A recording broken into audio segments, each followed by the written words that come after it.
o te whatalo whale mai monga lo tātu no, nei fōa tātou whēloa I le nei aso I le lofa mareanga le lei o le tātou mtai sile le langi lo mai o se whapoponga whenei o tātou tala o mena tu tupu I Samoa mai se o lo tātou iai I le whamana tuina le ono suma le whatou sanga talu ona tūto tasi lo tātou tunu e momo atu I tātou tala o le so lena te tala lo ia I le whamoe moe po le mauta o le mau I le whianga o vai moso lena awai atuai ia tai o le atunu u whape fo'i ia le ama malo le malo sui le fono sui tofia ma le to tele o ma malo le kapeneta ma le malo le atunu o le sa awai e moli mawina le nei whamoe moe e pe on sile fia tala anga whasala pito le malo Samoa le lavolo whamoe winai o le mauta le nei o lena sa ili malo ai o nei o tātou tua a mo se tuto tasu Samoa le o tātou ai le nei vai tabu o le fionga le li pale mia le sunga la ule le mani tole o te pola tai vao fosismi o lena sau noi le sau nanga autu o le nei aso ma le wha moi o se whapoponga le nei o nei tala o lau lava lea talo sanga sa fai le nei loas furu tau sanga toi whatu te whalo le mau toi whatu le whalo le mau nina ia aua nei sola mangalo te mea na whai o tātou matua le ua tātou sapi ai le whale o puna oa hei tai o le so o peo ni ufi e tutupu le tino ina ua tātou poto le tae au le nei o lea ua whatuina le maota le nei mori e le nganga whaftaitele le tātou fioanga e mai se lau fionga I le taitai o le tātou whono whavae manu le leua pa le tasala ia mo le tō whanae a wā le wha mau popoina o le tātou wha moe le nei tasi lava le aunga ma le wha moe le tātou mbalo ina ia mana tua pea tala wha solopito ina ia o tātou wha manatu ai le ngaluenga whauao whaupo e o tātou matua wailoa ai o tātou tangata whatau wa ai le lalo langi atoa a wā le sailinga malo na tātou tuto tasi ai e vea mātunu mua o le basa Pasifika tātou te whatu lai lo tātou malo tuto tasi Inisi o tātou tala e lelele toloa e maau le vai o le so au whapenana whenga ilo tātou tu man whamana tuina leono suman whātou sanga talo no tuto tasi Samoa e whapea wese whatinonga na mōli mawina I te tonu o Papua New Guinea leo lo tolotoi mau mawai ia nisi fo yo alo lo tātou no moa o onga o le universitea le kalesia sofito le toi fio mai te tonu Papua New Guinea o lo ilona lau mua I Port Moresby le sa whaatino ai ia le moe na a wai uma ia sui uma atunu uma lo iaia la to wala matam whanau te tonu o lega universite e whaatino le sauninga ma moli mawina le whamana tuina le ono suma le whātou sanga ma whaavaya I fo'i ma se tasi o so sa iete po se whaaputonga o alo mawhtama whanau o lo tātu nu e le ngata o ila tō lo au tawina te tono le universite ai whapea fo'i nisi o alo fo'i matama whanau o lo tātu nu o whapea fo'i tamali im whailaunga o lo ngā lui tono le fo'i atunu o lo sisi pea le fu'a ma susu el whamalama ma tilu mai ma sila mai ilo tātou atunu o se whapoponga nei o le saunanga a le sunga ia malanga mana I tana ma alo o se whaulunga o le whaopitonga o alo matama whanau o le tātunu le sa whenga I ma le whaatinonga o le whamana tuina o le ono suma le whātou sanga talo tuto tasi Samoa I te tono lau whanua o Papua New Guinea o sa wirilinga nei o le tala o se fiafianga ia I mātou o se mitamtanga ia I mātou o lo o wina I te tono o le tātou universite le Pasifika, le Kalesia Sfitu, po le Pacific Adventist University, po Moresby, Papua New Guinea. Pa atasi ai manisi tangata anu o Samoa lo ngā lulua I nei po Moresby, Papua. Ina watu o whaatisia le mātou community, ya ma apa mailea au ngā PAU, ya po le Pacific Adventist University, manatu whamanatu wina le tātou ono so whaatau sanga o le tātou tuto o tasi. Ya o le po kalame sa amata lava le aso mo yuni i le tā le wha le waweao wa alua mātou sa wali wha alo ia so o le masau ni ngā loto na saunia e le sunga i le whaiaonga mai tonga ia po le sunga ia Mr. Siosaya Vaiola o le pese na langi ina i le ngana Samoa e tamaiti tonga po le sa po Tongan community ia fatase lo matalo fa manuia o le talo fa pitoana saunia le sunga le sui pule po le sui deputy vice chancellor le aonga le fionga le tamaita i Papua New Guinea fionga Dr. Lalen Simeon mai alo sauninga lo tu on so o le ma le sauninga po keynote address sauninga le saunuanga fa toa o le saunuanga fa la i au ma saunuanga fa malosi e le pule ya o le university po le fionga ya professor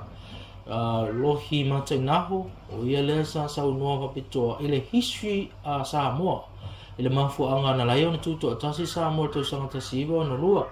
ia mamoli mai mo na lo faanga man famodianga ile afionga le ao malo o suito ofia ia ile afionga le palemia malana kabineta fa pe fo suito ofia le parlemene ia fa atasi ai matangata no Samoa ia na ia fa manuia mai ai ile atoanga le o le ono su fato sanga talo tuto tasi so tatu atunu ia ona so ole mal sisi no tatu tanga vai ia sa sisi na lava la fa nau mai to lima ma to tono ne a onga e de Pacifica le ala Adventist University to lima to mai Samoa fa tasi ma to a inga to ono ona sfuta se le ma to tono le a onga nei fa tasi manai a inga ia to fitu mai tua ia puna i tangata no so tatu to lo mato nei ia le o el mato community ia e fa manatu ina el tatu to tasi so tatu atu no ia ole pokalamel na ma sa awai uma ia tunu uma Pacifica na ia i tamaiti a onga mai Papua New Guinea o tamaiti a onga mai le tatu atu no o Vanuatu o Solomona o Tonga o Kiribati ia sa matu nei uma whamanianga whamaniwia ina o le tatu tuto tasi ia mai a folia na matu mata tu le anafi sa ia ile screen na whaali o kalame uma lavo le tatu tuto tasi whawhiawhianga ia e mise fo le tatu tunga wa ma loa tu aiso tatu atunu loa whionga le pale mia e mise fo le tatu atunu o Samoa ia mo le tatu tuto tasi manuia tele lo manuia matu nei mo le toa mātou lo whaanga i tātou atunu a mese nei a mātou ai ia manuia lava e whamanatuina o tātou tuto tas. So tasi o Samoa leo lo whamanatuina i le nei taimi.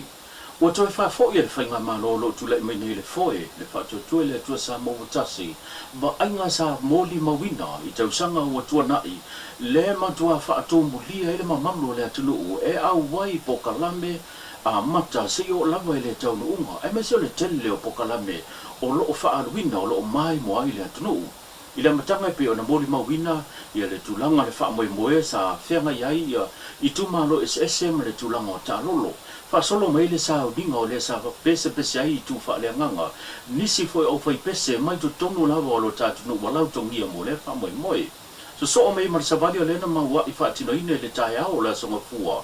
ma fa solo mai ai le tatala ina le mauta e pe ona fausia i mole no mo le parlemene ai mai se foi o le fa wina leo nisio concetti po pese fa le ngano le lava lo fa tino i le malai peninsula i no ai a fia lava ia o pote tasi le aso fua aso lua ma le solulu leo lo fa tu langa i fa tino ai ia nisio concetti e le ngata o le pepese ai o alo mata zama fa na o lo ta no ai mai se au tele vo fa fianga mai e kalesia se fa pe fo ile toi va inga lea i nisi o tamali i monoa le sila fia ile tali no musika e pe ona moli mawinai ia le tia maa e le na fa fia fo i ile po amata le nei fa moi le rosa pae le fo i sa moli mawina a toi ma se tasi fo i o tamali i Jerome fa na nangrei o le fo i sa moli mawina iana fo i fa fianga ma le tele o nisi o vaenga wala utongia na moli mawina fo i ele tulanga o savali fa pe fo i fa ili pu le o toi fa fango mai i nei vai tau i le fa mana tuina o le tuto tasi o Samoa.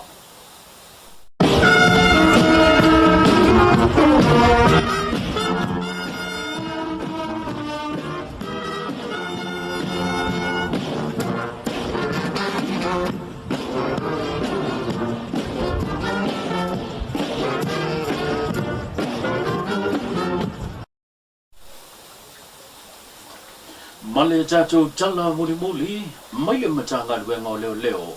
ua tawhia ele matanga luenga leo se tasori e swapa ya James Atua leo lo masalo mia I lona so tanga lea anga ele fala lave le na malanga ini sio ala matama whanau o nisi fo talabou lo tatu nu itotongo Vietnam leo lo tawhia I leo le fo ya tunu I se soli ngā tula whono lo tua I le lato whaho o leo le maliu I le taitai o le kengi to tono au se tani o whaingo inga o le coconut katao. O le la o lo tau fia I le taimele nei le matanga luenga leo pite iane o le fionga ya Melisea Matthew le Mesio leo lo tula I mo lea li leo ia ta ua ilunga o se whaataratan noanga foi ma le no spepa le Samoa Observer o lo te ena I lea li tua inga mamorianga e pe ona tau fia I le matanga luenga leo. Ai le matanga luenga lava I o leo wala tau whaasalalawina se tasi foi o lii mai lea lava hatunu o Vietnam leo lo sa I lia le matanga luenga leo la tu te fia maua ona o se tūlanga o lo iai foi ma salonga ma su enga le matanga luenga e iai lona so tanga I le whaalawelave lea lava na tau fia mai iai ia se tasi o lii le swafa ya James Atua papea ai I le fofonga le na malanga ai ia Joseph Vaama, Steve Toffee, leo lo tawhia nei to tono Vietnam. Ele I maua le matanga luenga ia le lisa lea pei ona whaasalalawina lona ata e wata talo mai le matanga luenga so se tasi na te sila fia. Se whamatalanga I le no whanga o iai lea li e au na whaapsota I atu leo piso leo la tane. Ai watu alalong whamanatu mai fo le matanga luenga ta wala mai le sukumsina le ia taua Samuelu o whamasanga o le se soli tula fono lo tama faile fa lafi se tasi o lo o sa ilia le matanga luenga leo tasi le nei fa lave tunga o le watu lai mai tono lo ta nu wa fa nga ina e tangata I fa foto Samoa e le oni tangata nu o Samoa nisio tala vo lo ta nu e fa tino so le ngatu la fono e pe ona ta fi ai nisio tala vo I tono o le tunu o Vietnam o tau runga tato tala pe ona tato mafuta le nei yaso tato pilo I la so ta yao mo se si fa poponga soi fu Samoa